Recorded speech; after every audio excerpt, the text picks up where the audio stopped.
Hi, this is Bill Church, Executive Editor of the Herald-Tribune, and coming Sunday, we have the legend of Lakewood Ranch who flew in, maybe biked in today, to talk about his project coming up this Sunday.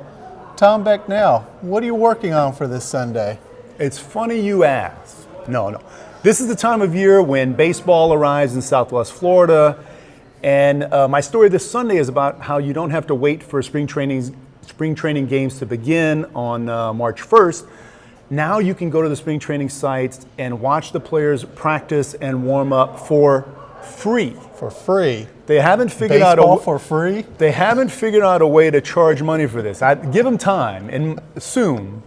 But for now, you can go to Pirate City in Bradenton, Ed Smith Stadium in Sarasota, and Charlotte Sports Park and stand very close to your favorite players and watch them throw and hit and work out. It's not a game atmosphere. It's very relaxed. It's very informal, which can be a plus if you want to watch a Major League Baseball player warm up. This is the time to go, and yeah, that's the cool thing about it. You know, you see Ivan Longoria play in a Major League game, and he's so good. Well, the reason why he's so good is in spring training you can watch him on his knees at third base, fielding ground balls over and over again, and you realize, that is how it's done. And that's the whole appeal of this. Now, Tom, you've been from Charlotte to Bradenton for part of this story, and you talked about one aspect, that a chance to see some of your favorite baseball players. What's the other appeals for fans as they come down at this time of glorious sanctity? Right. You know, a lot of these parks are sort of hidden away. Charlotte is in the middle of nowhere. Pirate City is in East Bradenton off 27th Street.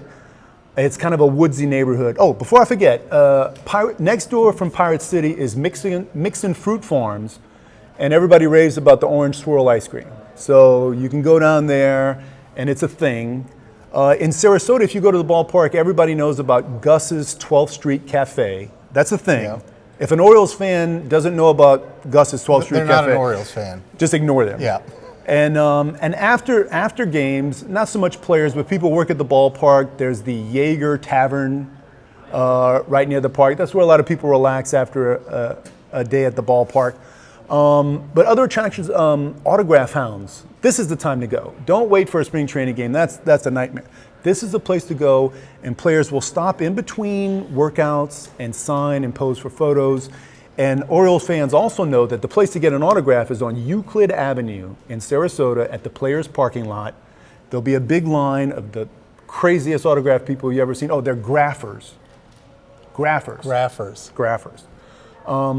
But yeah, that's another big part of the spring training workouts. They're free, and they're the place to get autographs and sort of casual stuff. So, Tom, you've been doing this a long time. All right.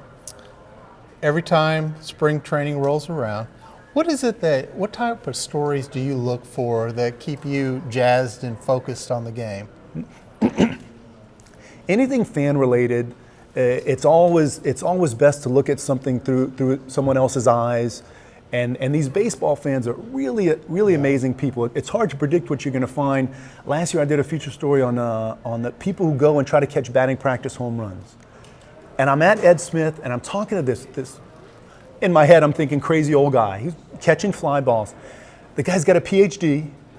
The guy's got patents to his name. He's standing out there in left field catching with a glove, catching foul balls. And he says, yeah, my wife's over there. And I thought she'd be sitting in the shade. No, he's got the wife stationed along the foul line because he can't cover the whole area, Bill. And just anything that with people have a passion for is good copy for a newspaper. And spring training is exactly that. It's great copy. And of course, no one tells the story better than Tom Becknell. There you go. Spring training, you can catch the action beforehand. And Tom, my favorite moment is when the temperature hits 84 degrees and Buck Showalter is still wearing that coat without sweating. That is baseball genius. Read us this Sunday, heraldtribune.com. Thanks for being with us.